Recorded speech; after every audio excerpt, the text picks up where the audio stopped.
आज आपके सामने है class fifth English reader chapter number 2 the Kings magic drum.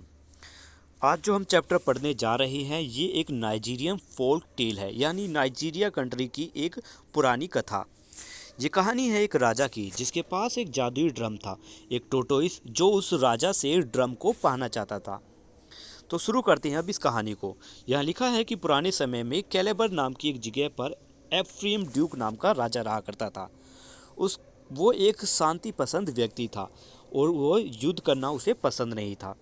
राजा के पास एक अद्भुत ड्रम था जिसकी खासियत ये थी कि जब भी ड्रम को बजाया जाता तो सामने बहुत सारी खाने और पीने की चीज़ें आ जाती।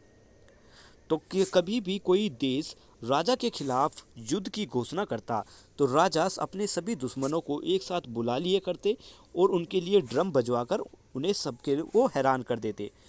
वो लड़ाई लड़ने के बजाय उन लोगों के लिए टेबल्स पर बहुत सारे पकवान रखवा दिया करते, जैसे fish, fufu, palm oil, chop, soup, cooked yams and plenty of palm wine, यानी खाने और पीने की बहुत सारी चीज़ें। इस तरीके से एफ्रेम ड्यूक ने सभी देशों को शांत रखा और अपने सभी दुश्मनों को भरपेट खाना खिलाकर उनको खुश किया और उनका मन भरा। इस ड्रम की एक ही कमी थी, इस ड्रम में एक ही खामी थी कि जो ड्रम को अपने पास रखता है या फिर ड्रम का जो मालिक है, अगर इस ड्रम को अपने साथ लेकर किसी रोड पर चलता है और उसके कदमों के नीचे कोई स्टिक यानी लकड़ी आ जाए या फिर कोई गिरा हुआ पेड़ पर वो कदम रख दे तो इस ड्रम से निकला हुआ सारा खाना बेकार हो जाएगा। साथ में 300 एग्बोमैन, बहुत सारे लोग आएंगे लाठी और डंडों के साथ, और ड्रम के मालिक और सभी गेस्ट मेहमान जो है उनको पीट पीट कर चले जाएंगे। राजा हर कुछ महीनों में अपनी प्रजा के लिए एक इनविटेशन भिजवा दिया करता, एक भोज के लिए, एक खाने की दावत के लिए। इस दावत में सभी जानवर भी इनवाइट किए जाते। उस समय सभी जानवर किसी तरीके की परेशानी क्रिएट नहीं करते थे। जानवर लोगों के साथ फ्रेंडली वे में रहा करते थे।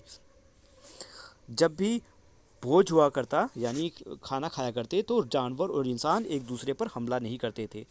सभी लोग और जानवर किंग के उस ड्रम को लेकर बहुत ज़्यादा जेलस फील करते थे, जलते थे। वो सोचते थे कि उनके पास भी इस तरीके का ड्रम हो जैसा कि राजा के पास है, पर लेकिन राजा ने उस ड्रम को किसी और को नहीं दिया। एक सुबह राजा की जो पत्नी है उसका नाम है एक्वोर एडम। तो एक सुबह राजा की पत्नी एक्वोर एडम अपनी छोटी बेटी को लेकर उसे नहलाने के लिए एक झरने के पास ले गई, क्योंकि उनकी बेटी को योस नाम की एक बीमारी थी जिसमें फुंसियाँ निकली हुई होती हैं, और ये जो घाव है, जो फुंसियाँ निकली हुई थी उसके शरीर पर ये कोई घाव से कम ना थी।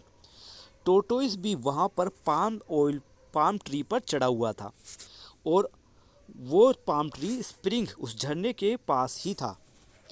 वहाँ पर वो अपने दोपहर के खाने के लिए नट्स जमा कर रहा था। नट्स काटते समय उनमें से एक नट जमीन पर आ गिरा। बच्ची ने उस नट को देख लिया। बच्ची ने उस नट को पाने की, उसको खाने की इच्छा जताई और उसके लिए रोने लगी। माँ ने भी बिना कि सोचे समझे उस नट को उठा लिया और अपनी बेटी को खाने के लिए दे दिया। फिर उसी समय टोटोइस ने भी उसे देखा और वो झट से पेड़ से नीचे उतर आया। उसने महिला से कहा कि मेरा पाम नट कहाँ है? तो महिला ने जवाब दिया कि उसे तो मैंने अपनी बेटी को खाने के लिए दे दिया। फिर टोटोइस जो है, क्योंकि टोटोइस उस राजा के ड्रम को पाना चाहता था तो उसके मन में एक बुरा विचार आया। उसने सोचा कि इस तरीके से मैं अब राजा के ड्रम को हथिया सकता हूँ, उस पर जोर डाल सकता हूँ।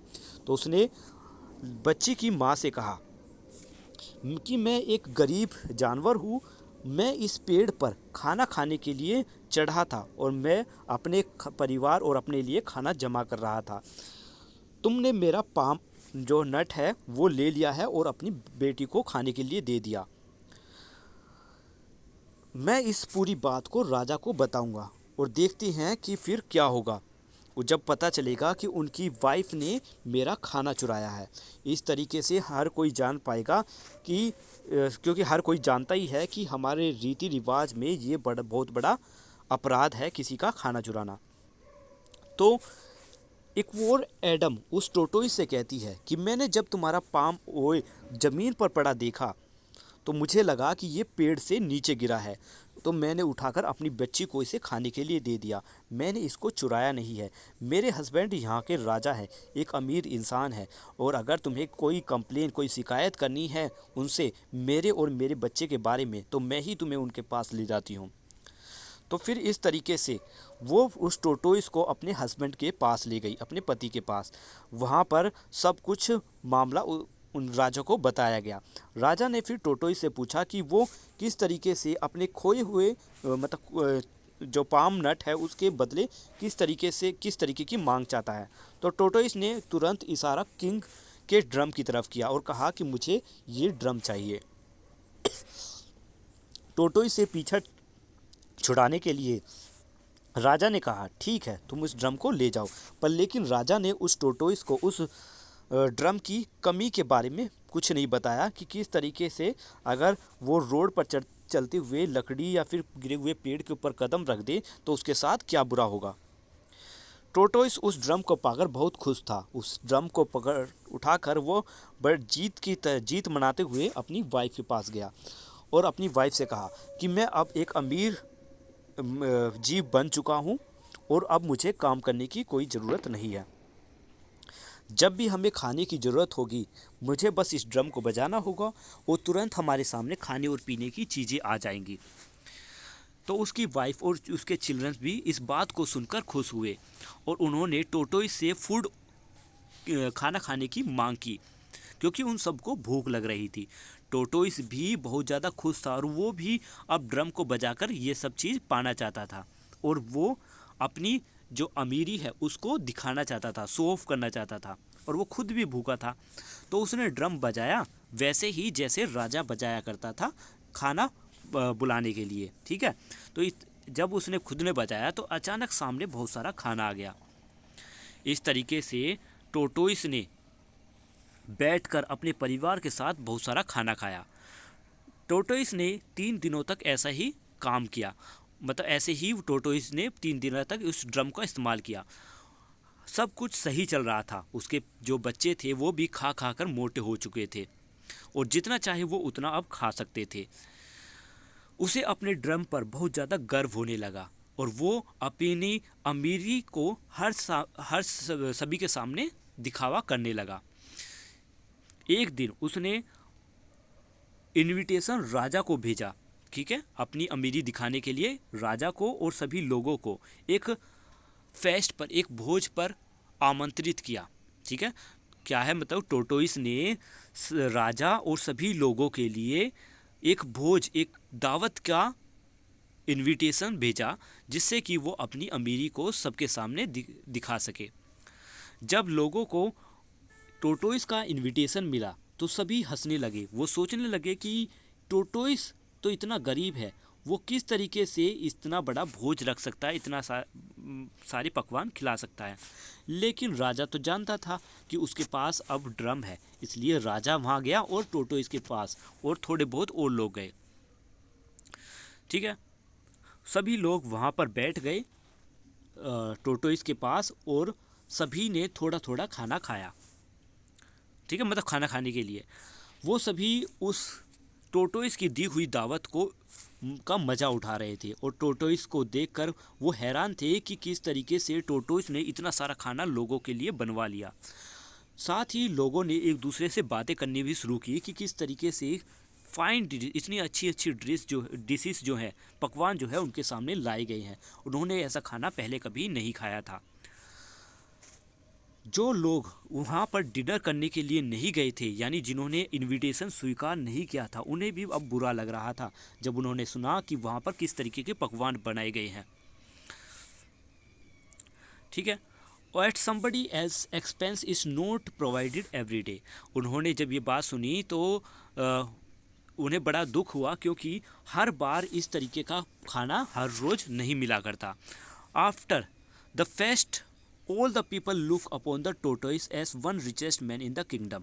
कि भोजन खत्म होने के बाद सभी लोग टोटोइस को ऐसे देख रहे थे जैसे वो इस राज्य का सबसे अमीर जीव हो। और हर कोई उसकी रिस्पेक्ट करने लगा। कोई भी नहीं सिवाय राजा ही जानता था कि उस बेचारे जो टोटोइस है, उस जो गरीब टोटोइस है, अब उसके पास क्या चीज़ है। ठीक है, पर लेकिन जितने भी लोग थे, बाकी जो बचे हुए लोग थे, उन्होंने ये मन बना लिया था कि अगर टोटोइस अगली बार दावत के लिए बुलाता है तो कोई भी मना नहीं करेगा। अब टोटोइस के पास जो ड्रम था उस पर उसे बहुत ज़्यादा गर्व हो रहा था और कुछ हफ्तों तक वो आलसी पड़ा रहता था और ड्रम का आदी हो चुका था और कुछ काम नहीं किया करता था। इसी तरीके से उसने कई हफ्ते बिता दिए। But when about country boasting of his richness, one day he started home carrying his drum. He did not notice a stick in his path. एक दिन वो अपने ड्रम को उठाकर अपने घर की ओर निकल पड़ा। उसने ध्यान नहीं दिया कि उसके रास्ते में एक लकड़ी भी पड़ी है। जैसे ही वो वहाँ से गुजरा तो उसका पैर एक लकड़ी के ऊपर जा टकराया। लकड़ी के टूटने की वजह से जू जू की आवाज़ हुई, पर लेकिन टोटोइस ने इस चीज़ पर ध्यान नहीं दिया कि आखिर उसके साथ क्या हुआ। जल्द ही वो घर पहुंच गया। वहाँ पर वो बहुत ज़्यादा थक चुका था। वो ड्रम को एक कॉर्नर में रख कर सो गया। जब वो जागा तो सुबह के समय टोटोइस को बहुत ज़्यादा भूख लग रही थी। उसने अपनी वाइफ, अपने बच्चों को बुलाया और फूड निकालने के लिए ड्रम को फिर से बजाया। पर लेकिन इस बार खाने की जगह बहुत सारे एग्बो मैन आए, बहुत सारे लोग आए जिन्होंने टोटोइस, उसकी वाइफ और उसके बच्चों को बहुत बुरी तरह पीटा। टोटोइस को इस बार बहुत गुस्सा आया। उसने अपने आप से कहा, मैंने तो इतना बड़ी दावत रखी लोगों के लिए, बहुत सारे लोगों को पता भिजवाया, इनविटेशन भिजवाया, बहुत कम लोग आए मेरे उसमें इनविटेशन में। उन्होंने बहुत सारा खाना खाया और खाना पिया, और अब देखो, अब मैं अपने लिए खाना बनाना चाहता हूँ, अपने लिए और अपने परिवार के लिए, तब इतने सारे लोग आए और वो मुझे पीट कर चले गए। अगर यह ऐसा ही होता है तो अगली बार उन लोगों को भी मैं अपनी इस बुरी किस्मत में शामिल करूँगा, यानी इस तरीके से ड्रम बजाकर उन लोगों को भी पिटवाऊँगा जो खाने के लिए आते हैं। As I do not see why I am and my family be beaten when I am given a feast to all, क्योंकि मैं नहीं जानता कि क्यों मुझे और मेरे परिवार को पीटा गया जबकि मैंने दूसरों लोगों को भी खाना खिलाया था। तो यहाँ पर ये स्टोरी ख़त्म होती है। चैप्टर का एक्सप्लेनेशन कैसा लगा इस बारे में कमेंट में लिखकर ज़रूर बताएं। अगर वीडियो अच्छी लगी है तो लाइक ज़रूर करिए। क्वेश्चन आंसर की वीडियो आपको जल्द ही इस चैनल पर मिलेगी और वीडियो के डिस्क्रिप्शन से आपको लिंक भी मिल जाएगा। मिलते हैं नेक्स्ट वीडियो में चैप्टर नंबर 3 में। Bye bye.